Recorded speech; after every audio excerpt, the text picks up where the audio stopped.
Hey everyone, I'm here with Jeramy Keetch today. Jeremy is currently in the role of Director of Talent Acquisition over at Nerdy. Jeremy, thanks for joining us on the show today. Yeah, thanks, James. Happy to be here. So, where are you from? Yeah, I'm from St. Louis. Grew up here in St. Louis and have been here for several years. So took a little bit of a hiatus elsewhere, and then us Midwestern boys, we never get too far from where we grew up. So about 15 years ago, when we moved back, and have been here ever since. And I think where you currently work, Nerdy, are they also headquartered in St. They Louis? are, That's yeah. okay. So Nerdy, also known as Yeah, Varsity Tutors. Yeah, we were founded here by our CEO and founder, Chuck Cohn. Yeah, our corporate headquarters are here in St. Louis. So. well, that's pretty cool. And you don't always see tech companies, platform companies, and headquarters in St. Louis, so that's pretty unique. Yeah, it's pretty exciting. Yeah, we're very proud of being based out of St. Louis and being in the Midwest, right? Where traditionally you see a lot of the startups on the coast. We're very proud of our Midwestern roots for sure. Gotcha. Cool. So, what were you like as a kid? Yeah, I'd say generally I was a pretty happy kid. I grew up in a household that was, um, happy and very active, and we did sports, we did music, and learned how to play the piano, and loved baseball. Obviously, being in St. Louis, you have to be a Cardinals fan, right? So, grew up being a Cards fan, and still am, obviously. But yeah, it was a happy household, and overall, it was a good upbringing. That's awesome. And you said that your dad was a doctor, right? So you feel Yeah. like that's he really instilled the work ethic and Yeah, yeah.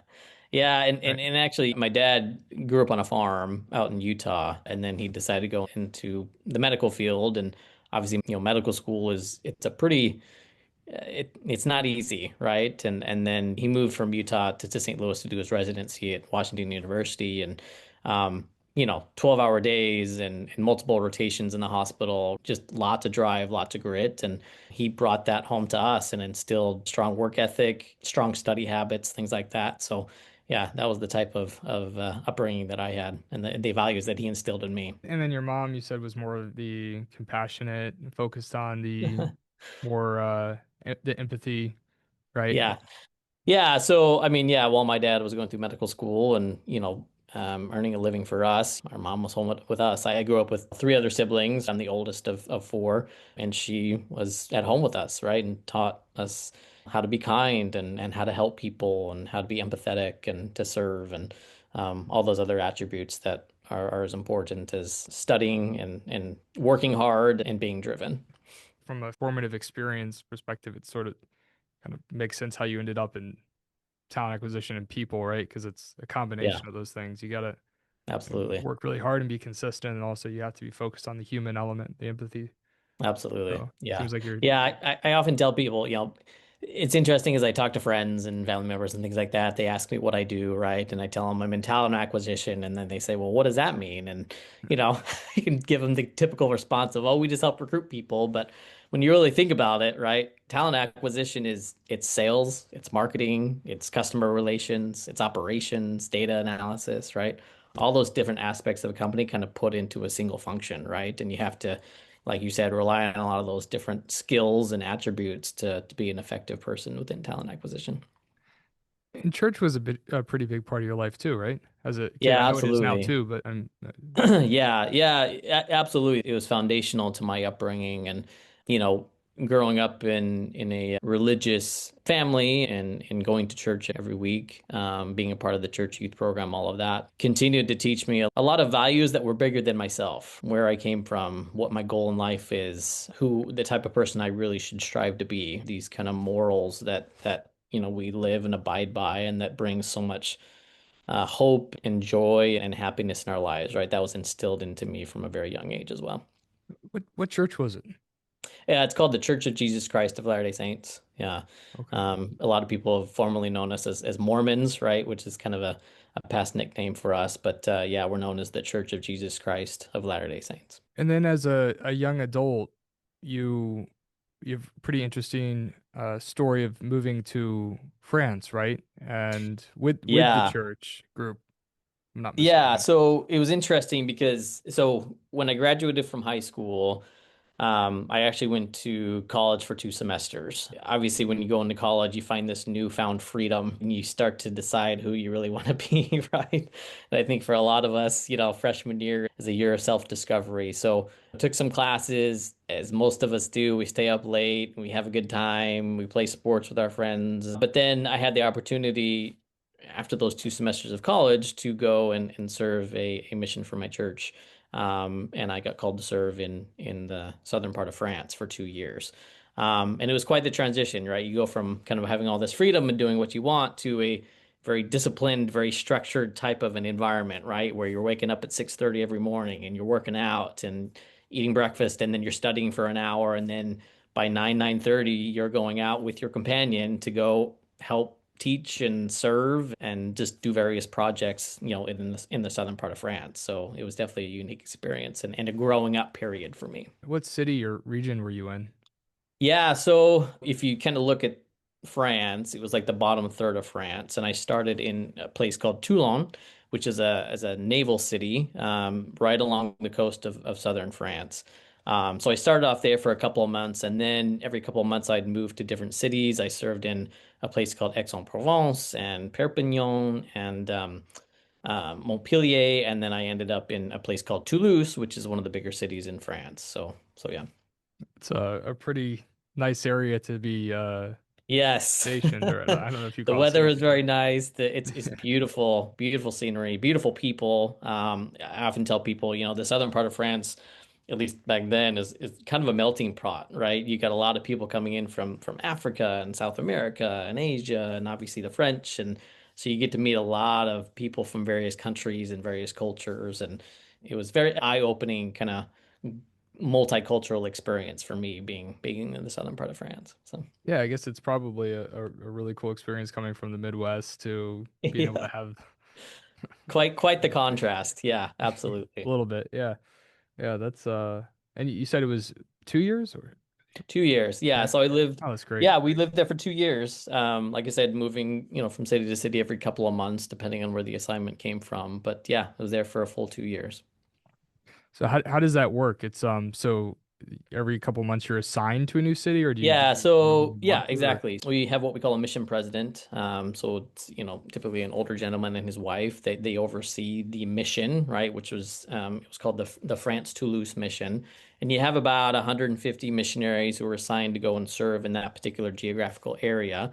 And then you're partnered up with a companion and you just live in different apartments and things like that. And then every 6 weeks, the mission president would decide whether you're staying in that particular area or whether you would move to different areas. And so, like I said, for me, it differed for every person, but like for me, I got what we call transferred to different parts of southern France every couple of months. I think the determine? longest place I stayed at was in Toulouse, and I was there for probably, I think, 7 or 8 months was the place Nice. I was in the longest. So how do they determine like shifting people around? If I mean, if there's, it sounds like there's a lot of folks in the similar region, right? Or yeah, I think you said Yeah, 50 to 100 people. So how do Yeah, they so kind of, every city typically had yeah, either two or like four missionaries assigned to it, right, throughout okay. all of the southern France. And, obviously you would get a new group of incoming missionaries who would come in every 6 weeks, and then you'd have people who would leave. And so there's always this kind of shifting process and mixing process that would happen. A lot of it was done through inspiration, right? But a lot of it was based on need. We have an outgoing missionary, and so we need somebody to fill in here. And we didn't always take the newest missionaries, but sometimes, if I was in a particular place for 6 months, it might be good for a change of scenery to meet new people and to learn new things. And so, once again, it was under the inspiration of the mission president and his wife. That's really cool. That's really Yeah. cool. And so I know there was some really impactful opportunities for you to help others. And you had told me about a story specifically of some young men you met in a park. Yeah. Could you tell us about that story? Yeah, absolutely. So this is when I was serving in Montpellier. Once again, this is on the kind of southwestern side, close to the coast of France. Often, we'd go out into parks or to, city squares and try to just meet people and then help people.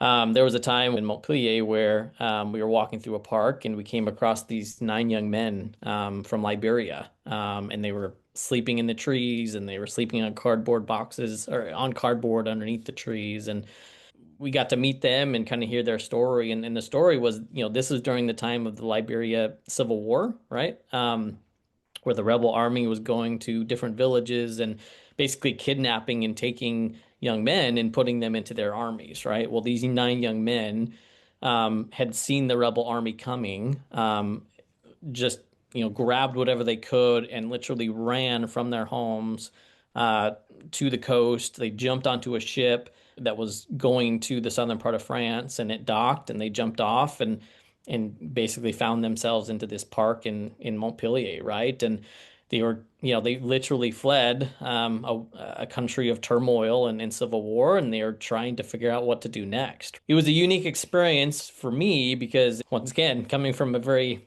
I'd say, sheltered, protected Midwestern life culture, opened my eyes up to the very real challenges that people throughout the world were going through, right? Much bigger than my own, right? It was a very humbling experience. And so, long story short, we had the opportunity to help them find food and eventually get shelter. And then we taught them how to find a job, right? And to get some type of income coming in, and how to interview for those jobs, and how to, once again, just start their lives, right? And to gain some level of success that put them on a path to greater happiness in their life. Yeah, that's a really cool story. Did you keep in touch with anyone? Some of them, yeah. Yeah. Some for a couple of years after that, we kept in touch. But then, as life gets in the way, things start to trail off. So, and this was Right. back in the day. This was back in 2003, right? So I don't even think Facebook was invented back then. So, not as many social media connections that you could make back then. Definitely kind of the old school relationships that you created back in person. Then you do phone calls or emails, and that was about it. But we kept in touch for a little while, and then things just kind of faded off from there. So. So after the south of France, did you do any more traveling with the church, or was that the conclusion of Yeah, so after two missionary work? years, I came back and continued my studies in college. I went to Brigham Young University, Idaho. I had ambitions to go to law school, and so I had heard that majoring in English to become a very strong writer would help me to be a successful lawyer. And so came back home and continued my studies in college. So Okay, got it. And then from there, I know you ended up in New Zealand. yeah. How long after was that? Yeah, so Your that college. was that was about 2 years after I got home from France. And this was just happenstance. I saw a flyer for what was called an employment resource center internship. Once again, this was through the church, but they had employment centers built all throughout the world. And so they were offering an internship for a semester to go study and work abroad at one of these employment centers. And so you weren't sure where you were going to go, and so I applied and just happened to get accepted. And luckily, I mean, yeah, happenstance, got selected to go to New Zealand, which was just boggled my mind. I was ecstatic. I couldn't believe that Yeah. of all the places that they'd picked for me to go would be New Zealand. And so yeah, I had the opportunity to go to New Zealand and work out of the employment resource center. So That must have been really cool.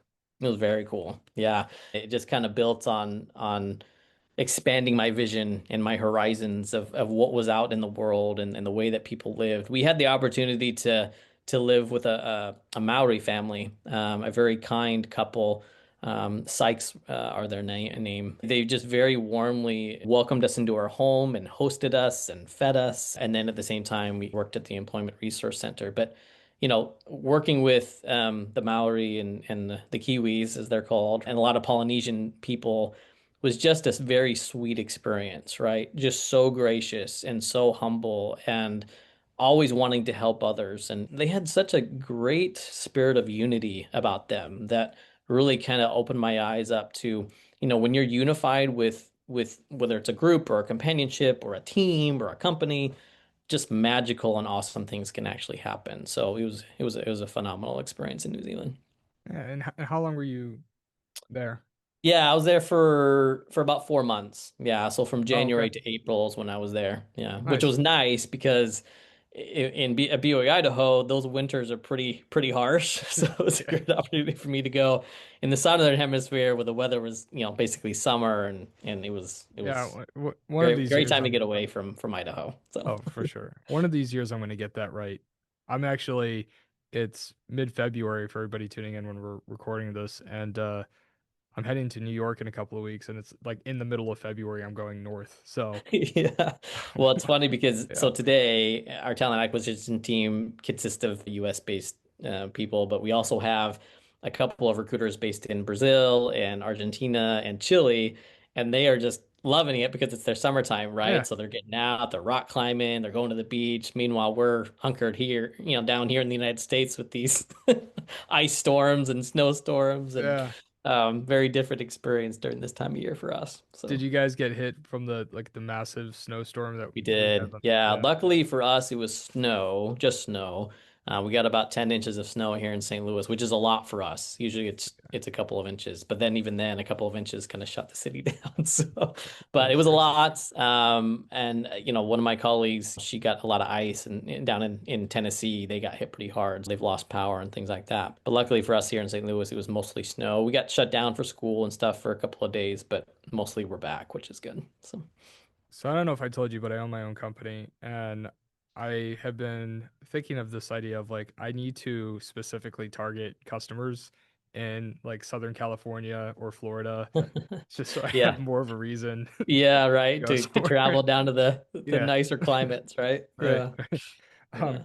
so hey, when you were in New Zealand, you told me that you learned something called a hedgehog concept, Yeah. which I had never heard of before. But it'd be great to know what that is. And also, I'm just curious to get a sense of like where that name comes from. Yeah, absolutely. So, um, there's a book called Good to Great by Jim Collins. It's a very well-known book about, how to take companies from being good to being great. And during this internship, I had the opportunity to kind of read that book, and there was a lot of applicability to take from what he was applying to companies. It could be applied to individuals, right? As they're starting to dive into their careers, into their professions, and trying to figure out, what they want to do when they grow up, right? I think to some extent we're still all trying to figure out what we want to do when we grow up. Anyway, this concept it comes from a Greek parable.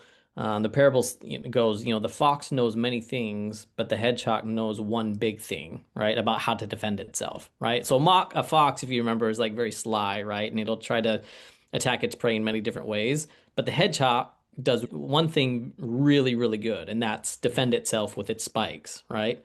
And it excels and it survives and it thrives in life because of that one dominant, really great thing that it can do, right? And so the applicability that Jim Collins, provides to it is the headshot concept is basically three different things, right? So when you put this through the lens of your career, you want to pick something that you're passionate about, right? That you really love to do, something that you're talented at, right? Something that you think you can do really well. And then thirdly, something that's going to drive your economic engine, right? Something that's going to be able to provide for yourself and your family in that way. And so the idea is to try to get as close to the center of those three areas as much as possible. Because if you can identify a career or a job or profession where you're doing something that you're highly passionate about, something that you're really good at, and something that drives your economic engine, that's where you're going to really find true success and true happiness when it comes to not only your profession, but also life. Yeah, that's really cool. And for everybody tuning in, we're going to drop the link to that book. We'll reference it in the description section for you. Well, yeah, I mean that makes a lot of sense to me, and I'm just sort of reflecting on my own life, and I feel like I've ended up in a place where I'm kind of hitting those three things, but I've never really thought about it, frankly, the way that you've articulated it. So, yeah, that sounds like an interesting book, and I also like the fact that it's named after an ancient Greek parable. It's kind of cool. It's kind of fun when Yeah.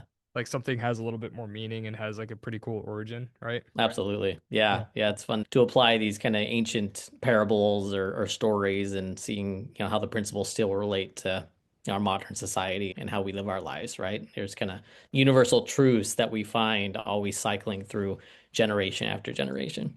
Yeah, for sure. And so, I mean, you're very well traveled, right? So you were in France for a couple of years and you ended up in New Zealand. How did you end up in China? How did that happen? Yeah. So So a year after that, so New Zealand was in 2006. I graduated from my undergrad at BYU Idaho in 2000 in spring of 2007. And this was a time where I was trying to figure out what to do. And one of the things that I wanted to continue my international experience, and so I decided to go found a program where they would take, US students or graduates and help teach English over in China. I had the opportunity that summer to go over to China and, join basically a summer camp, right, for kids, Chinese kids who were learning English. And so me and my sister at the time, we went over there together and we participated in the summer camp and we taught English and just had a great time, right? And taught them a lot of kind of American songs and traditions, and we learned their traditions and songs, and it was this kind of mutual exchange of ideas and lessons and cool things that we learned together. So yeah, it was cool. Awesome. How long were you there? So I was there for about 3 months. Yeah. So after that, my sister went back home, and I decided to take on another contract through the government of training about 200 teachers in one of their cities. It was like a big conference, right? So they brought in all these English teachers together into a big conference for it was about 2 weeks. And so they brought us in to help not only teach English, but also just to train how to teach, right? Different teaching Sure. methods and how do you approach different students and different methodologies and things like that. And so had the opportunity to do that for the rest of my time there, and then went home shortly after that. So. And so, what city were you in while you were there? So the summer camp was in Hefei. It's Okay. right in the heart of China. And then the training opportunity that I took on was in Yixing City, a little bit to the east of Hefei. So right in the heart, smack dab in the heart of China. You were telling me about this time that you were in was it like the subway and you Yeah, the got train station. Yeah. totally turned around and how, Yeah. and lost. How did that happen? So Yeah. what's the So backstory to that? How'd you end up so in that so situation?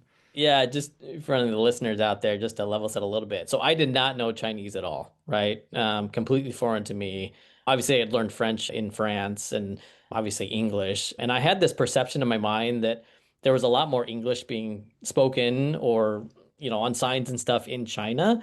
But I very quickly learned when I got to China that that was not the case, especially when you go into heartland China, right? Everything's in Chinese, very little English. Most, when you're talking to the students and the teachers, yes, they do pretty good at speaking English, but you're definitely in the heart of an area that is very foreign, right? And when you travel to like Europe, they use, Latin languages, right? So you can at least understand the letters. Well, in China, all the characters are completely different. So you can't even, deduce what that sign might mean or what they might be saying. So it was probably one of the bigger cultural shocks I've had throughout my life, despite all my international traveling. So, at the very end of my time there in Yixing City, I was going to basically take a train up to Beijing and just kind of see the sights there and then fly home, right? And so I had a taxi cab kind of pick me up from the hotel and drop me off at the train station. And when I got to the train station and I walked in, everything was in Chinese, right? And there were literally thousands of people walking in this terminal, and I kind of went into panic mode. I had no idea. I didn't know where to go. I couldn't read signs, even the numbers, right? Like their numbers are in different characters, right? No idea what to do. I went into full panic mode, and I kind of just sat there for a little while, just looking around, trying to like interpret my ticket. And then all of a sudden, right? And I feel like this is divinely inspired, but all of a sudden it was like this sea of people parted, right? And all of a sudden a young man walks up towards me and in almost perfect English says, "Hey, you look like you're lost. Can I help you out?"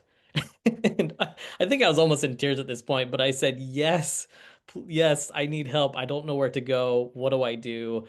And I showed him my ticket, and then he just said, "Follow me." So I grabbed my bag, and we went up like two escalators and down this big corridor, and then he led me into this waiting room where everybody's just kind of sitting, right? And he said, "Oh yeah, your train doesn't leave for a couple of hours. This is where you wait." And then he just sat with me. And I talked about America and he would talk about China and I think he was a university student at the time, and just kind of shared some of what was going on in his life. And he sat with me for the full, I think it was 2 hours that, we had to sit and wait for my train. And And then it came time for me to finally go get on my train.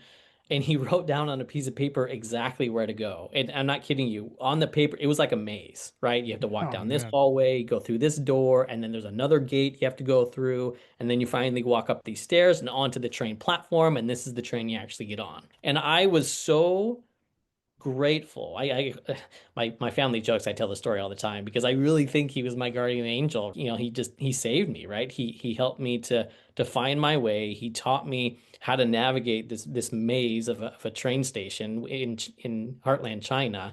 And eventually I got on my train and was on my way and unfortunately never found out who he was or never saw him again. But it was a remarkable experience of somebody who I don't, unbeknownst to him, really taught me and guided me and helped me to feel not lost. So, Yeah, that was really incredibly nice of him to particularly to wait yeah, went out with of his you. way, right, Right. to a complete Yeah. stranger in the middle of a train station. So, Yeah. yeah, Well, that's a great story. I'm sure that was pretty impactful as well on you, right? absolutely. Yeah. Yeah, Yeah. yeah, So at this point, you've been around a minute, right? You in terms of professionally, personally, you've traveled yeah, to traveled the world, west and east, right? yeah, yeah, You got a lot of different formative experiences. You have your education, you have a doctorate, right? yeah, yeah. Yeah, Doctorate of Education. Yeah, right. And you got well traveled, your religion, your church is very close to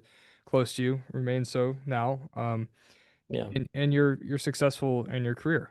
For leaders that are tuning in, talent acquisition leaders, I would love to hear your thoughts on like top takeaways because I think our values, our experiences, and our values and principles, everything that we've gone through in life, all these different influences impact how we think about leadership and decision making. And I'm curious to get a sense for, based on your life experiences, like what do you find to be, and your professional experiences, of course, what do you think is most important for leaders tuning in, like in terms of being successful in their roles? yeah. It's a great question. I mean, not even just in talent acquisition, but leaders in general.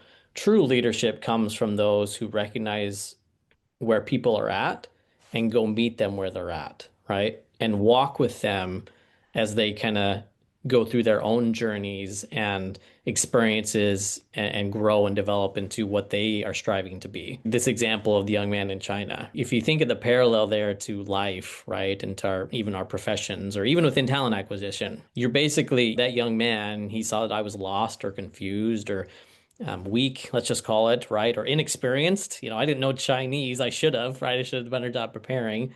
But he came and he met with me where I was at. And he walked with me to that waiting room. And then he taught me how to actually get to where I was trying to get to. In talent acquisition, in leadership in general, that's not too different, right? True leaders can see when people are struggling and the challenges they're facing and go to them and meet them where they're at and then they walk with them and teach them how to overcome the obstacles that are in their way and help them navigate the maze of life or the maze of a career and the ups and downs. Over the last couple of years, the market's been tough, right? For a lot of people. People have lost jobs. There's been a ton of reductions, and people are going out trying to explore new areas. You talked about James about, starting this podcast a couple of years ago, right? And how that's feeding your passion for what you really love to do. And people are out there still trying to navigate that, right? So true leaders are the ones who see those people, meet them where they're at, and then help guide them along their journey. You also talked to me a lot about adaptability. Yeah. What does that mean to you? Yeah. So I think true leaders, true success comes from your ability to adapt to different situations, right? I'll give you an example from my experience working here at Varsity Tutors and Nerdy. So in 2020, when COVID hit, it was an interesting time for a lot of us, for a lot of different ways, right? And those of us in talent acquisition, at least for me, will remember that when COVID hit, recruiting came to a screeching halt. And, the market went crazy. We didn't know what was going to happen in the future, and companies started shutting down, right? Or just stopping and pausing and figuring out, okay, what are we going to do with this, right? Well, fortunately for us, varsity tutors are nerdy. We saw the opportunity to revolutionize how people learn, right? Now that they were learning online, right? They were at home, right? They weren't in schools as much anymore. And um, And so we took advantage of that opportunity. For me, I had some really good leaders who saw an opportunity for me to do something different outside of talent acquisition. And so I was put in charge of our newly created what we called class operations team. So one of the products that we were trying to develop to help people during these COVID years was lots of different live classes that students could take to supplement their education. This was in spring, right, of 2020. So the class operations team was responsible for coming up with hundreds of different um, virtual summer camps across enrichment topics, across academic subjects, as well as different types of courses, small group size, large group size, etc. And obviously, I've done a little bit of operations work before, but I've never developed a product like that before, right? I never knew how to manage a team of people who put together the product and then how to go and find instructors for the classes and then get students to enroll and then get the classes going successfully. We did that in a matter of months, and we scaled an entire new product line in a matter of months because I learned how to adapt. I learned how to take the skills that I had learned from talent acquisition and apply them in a different environment. And it was tough. It was probably one of the toughest times in my career, but because I was able to adapt, I was able to show that I could survive, right? I could thrive in a very new environment. And I learned a ton from it. Eventually, we got back and we started recruiting again, and I went back to my normal function of TA. But true leaders and people who want to have success learn how to adapt to different situations. So that's what I mean by adaptability. So I want to talk to you about what's next, how you want to continue to develop as a person. One of the things I've been talking about recently is I think a lot of people, when they initially tune into a show like this or anything like B2B focused, we have this way of looking at what professional development is. And often we fall into this habit of focusing on tactical skill development. The 10 steps to XYZ, right? Yeah. And of course, like there's a place for that. There's so much content out there, right? But I think sometimes people have a hard time getting to the goals or the outcomes that they want. And I think it's because we have a misconception on what we need to learn and how we need to grow as a person to get there. Because the reality is that the tactical skills are probably the easiest part. I think what we have to do is we have to develop holistically as a person. And when we develop holistically as a person, we can level up. This is why on this show, like we focused on so many of the personal stories and values and principles because they drive so much of who we are and how we lead and how we think about making decisions and how we think about lifelong learning and intellectual curiosity and helping others and all of these types of things, right?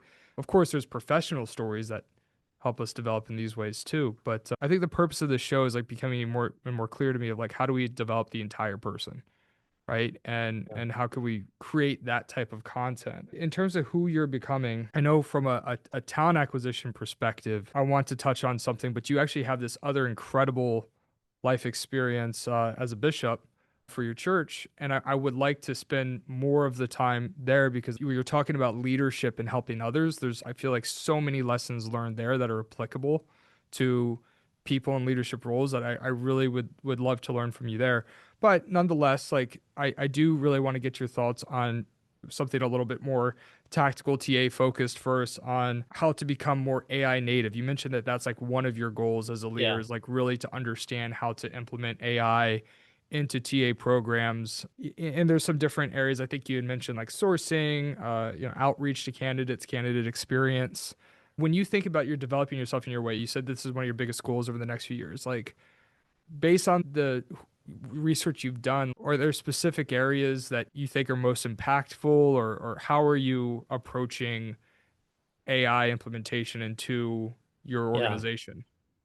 Yeah. I'm trying to remember who said it, but there's been this fear throughout the market of like, oh, AI is going to take our jobs and it's going to, take over everything that we do. But in reality, it's not that. It's those who learn how to use AI are the ones that you're going to have to worry about, right? And this has been true through all of humankind. Those who learn how to, and speaking of adaptability, those who learn how to adapt the technology to empower them are the ones who are going to have the most amount of success, right? And obviously, we're in the midst, and this is being talked about all by experts much higher than me, but how the AI revolution is at hand, right? And it's impacting every sector, every industry across the market. And those who within their function learn how to best utilize the technology to within talent acquisition, find great talent for their organizations who will bring the biggest impact are those who are going to have help their companies thrive, right? And so at Nerdy, we are pushing to become as AI native as possible. And what I mean that is, AI is our superpower. We control it. We directionally aim it at different parts of our process to number one, enhance the candidate experience, to make sure that they are finding jobs and finding an opportunity that best match their goals and objectives. We talked about the Hedgehog concept, right? Part of our job as talent acquisition partners is to help people find that center of the trifecta. And we do that, and we can do that much more effectively with the use of AI, helping them to understand the job very thoroughly, showing demos of like, so for example, a sales rep, here's exactly what you're going to do. And here's a virtual environment you can kind of go into to see what's happening, right? So they can kind of get a reality of like, hey, is this something I want to do or not? And then from our end of, the ability to screen and to identify people who like, honestly, we're very close, and if not already there, where resumes are a thing of the past, right? AI allows us to go deeper into individuals to understand what their skills are, their values, their innate abilities that would match with the needs of a business or a company. And AI can help us do that at a much deeper level than we've ever been able to do before. And so as you insert AI, like you said, into sourcing, into screening, into driving the automations of the process, that will allow us to make much deeper level matches between company and individuals, and thereby getting people into a job, a profession that's going to, take them on this major journey throughout the rest of their life. I have many examples of people that I've hired over the years who have come into Varsity Tutors who have thrived, developed into strong, strong leaders, and developed skills that are not only impactful to the company, but impactful to their families, to their communities, and that they take with them if they leave the company. So those are kind of the things that I'm trying to do as a leader. And it's not just about the new technology, it's about transforming people's lives using the technology as they hit our function. So I want to take the rest of the episode to talk about your development as the entire person and what you're doing right now as a bishop for your church congregation. And I know you said that you're really focused on becoming a better leader across the board, helping people. And when we were talking about your role with the church, one of the things you had mentioned is how to help people work through traumatic experiences.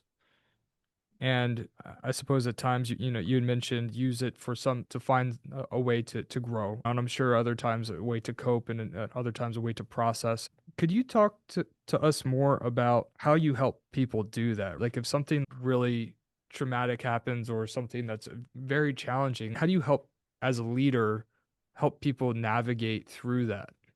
Yeah. Yeah, absolutely. And just a little context on that. In our church, we're not paid. We're a lay ministry is what they call it, right? And so we're asked at different times of our lives by church leaders to serve in various callings. About a year and a half ago, I was asked to serve as the bishop of our what we call a ward, which is basically a church congregation of about 300 to 400 members, right, of our church.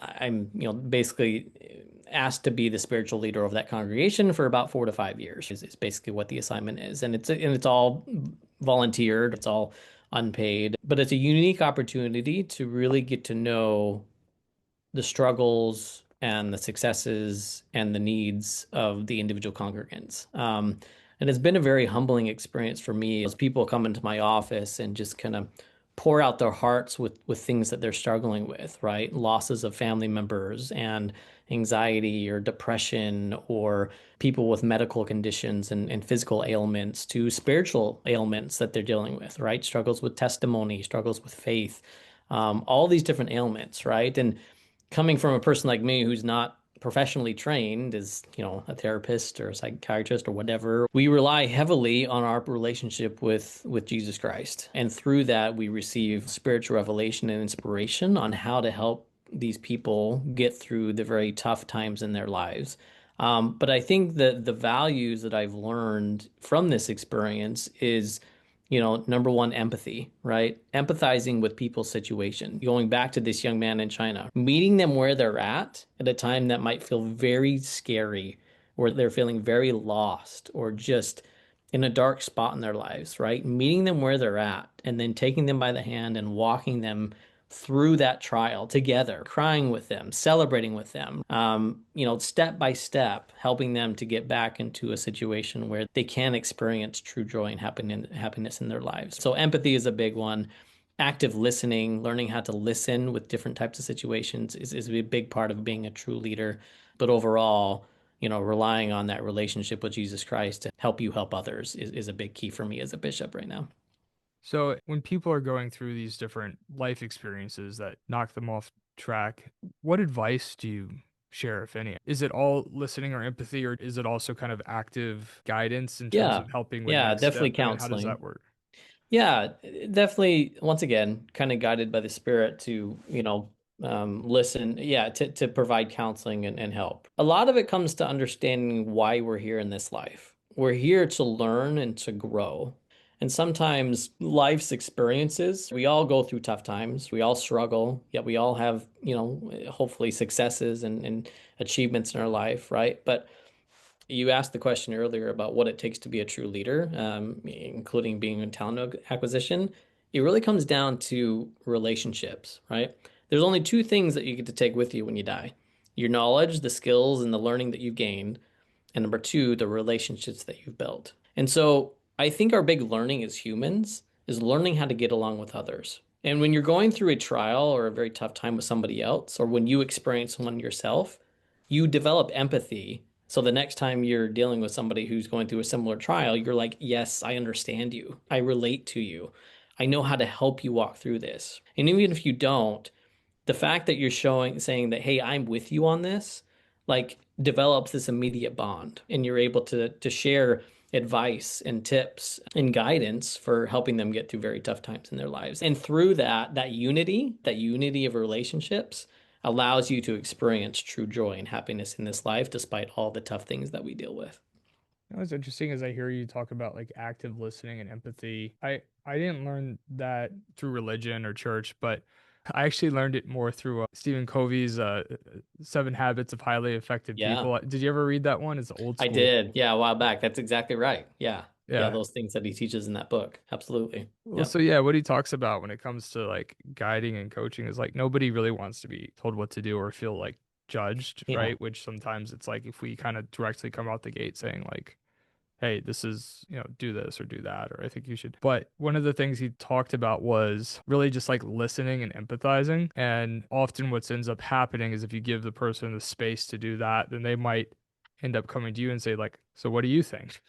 Right? And kind of invite you Right. to share your perspective. But most people are just so interested in getting the next thing out of their mouth to try to convince somebody that they don't give that person the space to really Yeah. explain how they feel or what they think or their perspective. And Yeah. I think there's like two things. Like you got to listen long enough to really feel and understand where that person's coming from. If you don't get it, if you can't put yourself in the position to actually truly understand, maybe you don't like ultimately agree, but like if you can't get yourself to really feel and understand what they're saying, then you haven't listened enough to even give an appropriate response. Sometimes we think in shorthand, we have our own life experiences and we want to share them, but that's something that I'm working on as a leader and a father and a partner in these types of things, right? It's Yeah. like slowing down and okay, I'm gonna do everything I can to actually truly feel and see this perspective like way deeper than I have earlier in life, Yeah.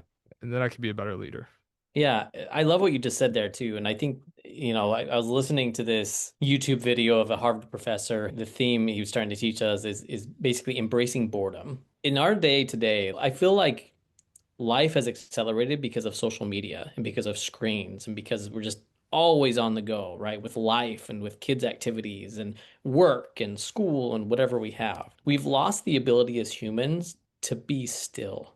And to your point, to reflect on a much deeper level and to really listen and tune in, whether it's a spiritual component or letting your brain start to think more creatively and listening to your inner person and just taking a moment every day to be still and to listen, right, will help you as an individual, but it'll also help you to help other people. So I love what you just said about learning how to, actively listen, but to show empathy in the very quiet moments of our lives. And the other thing I want to touch on too, that you just triggered a thought, is within our church, we work in councils. So I have two counselors as part of our bishopric, right? And many times when we have difficult situations or members that are dealing with stuff, we counsel with each other, and every person needs to speak up and shares thoughts and shares ideas. And we discuss how should we approach this. And then what happens is you start to feel this very sweet unity start to descend upon us, and we start to feel the truthfulness of a solution or a way to approach a person or a problem that we're dealing with. And through that counseling process, we become unified and supportive of one another as we try to help people within our congregation. So that principle of counseling together and driving unity, I think, is a universal principle that if humanity would do more of that, there would be much more peace, much more happiness, less division as we see in our country and over the world today. Taking that time to be still, self-introspect, and then counseling together in unity, we could just do so much more, not only as leaders, but just as humanity.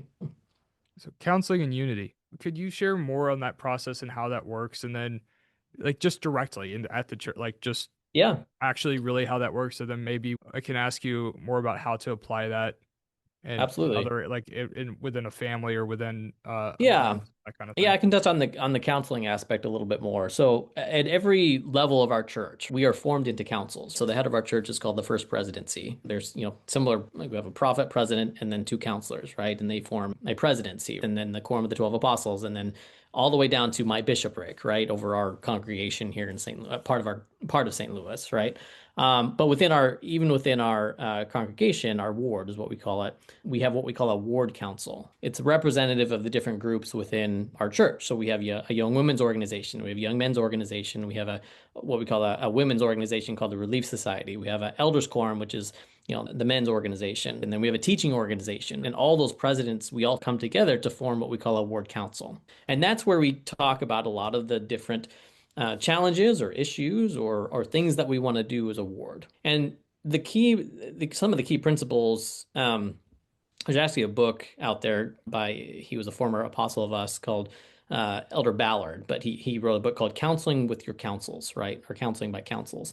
And dive a lot deeper into this. But the goal is that everybody gets an opportunity to speak. Everybody gets to share opinions and to share what's on their mind. And then we discuss in a very safe place, right? You create a safe space where differing opinions are appreciated, are needed, and then the discussion evolves to come up with the right solution for everybody. And not the right solution for me because that's my opinion. Oftentimes, as a leader, as the head leader of that council, I try to speak last, right? Because I don't want to influence others' thoughts or opinions and develop groupthink. So I'll often let everybody speak first and start to have a bit of a conversation, a discussion.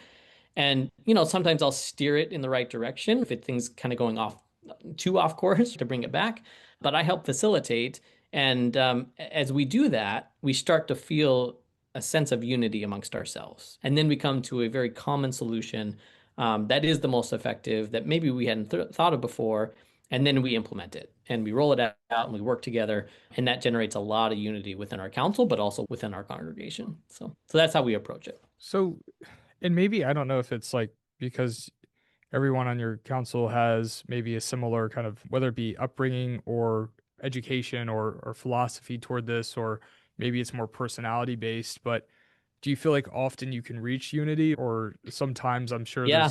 there's still passion and emotion There's a and lot of, yeah, even though we belong to the same church, there's a lot of diverse opinions, right? People who have not been part of the church for very long, people from very different socioeconomic backgrounds, people not from St. Louis. We have international people as a part of our congregation as well, right? And they bring a lot of different perspectives. But all of us are there like with the same overall goal. And obviously, from a religious standpoint, our overall goal is to strengthen our relationship with Jesus Christ. And when that's the focus of everything that we're trying to do, and when we can tie it back to that, it produces a much easier ability to unite behind ideas that might be different than our own.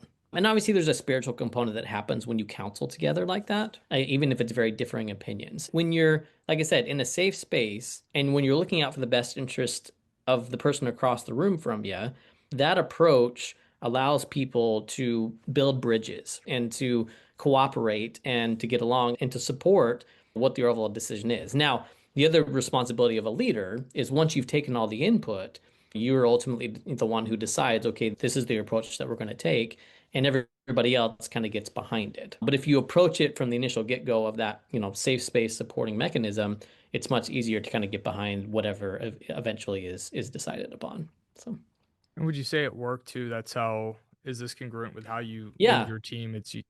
hmm Yeah, that's the same principle, right? And that's what a good leader does. Is you talked about this earlier, giving people the opportunity to speak and to even you know, to struggle a little bit. Like part of it is delegating a responsibility. And sometimes we have to brace ourselves as leaders when we see that person maybe doing something a little bit differently than what you would do, or like struggling with something. Allowing them to struggle a little bit allows them to learn and to grow and to develop the skills that they need. As I look back at my life, like big kudos and shout out to Chuck Cohn, our CEO. He's the one who hired me and has graciously kept me here for so long. But he did a remarkable job of allowing me to grow and to be challenged in the different experiences I had within talent acquisition. His patience and his support and understanding and empathy and active listening really allowed me to grow to who I am today as a leader. And so I tried to do that same thing with my direct reports and my team of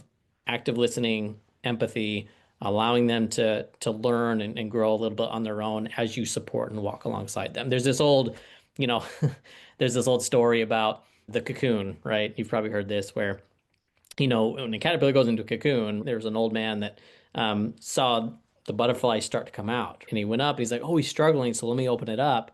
Well, the butterfly came out and collapsed and died because within the cocoon, the whole part of building up the butterfly's wings is breaking, like struggling to break free of the cocoon so that its wings have enough strength to eventually then, go and then fly away, right? So that principle applies to leaders in helping people on your team to be challenged and to push themselves and to grow. And so eventually when they are free as future leaders or whatever, they're able to fly and be successful.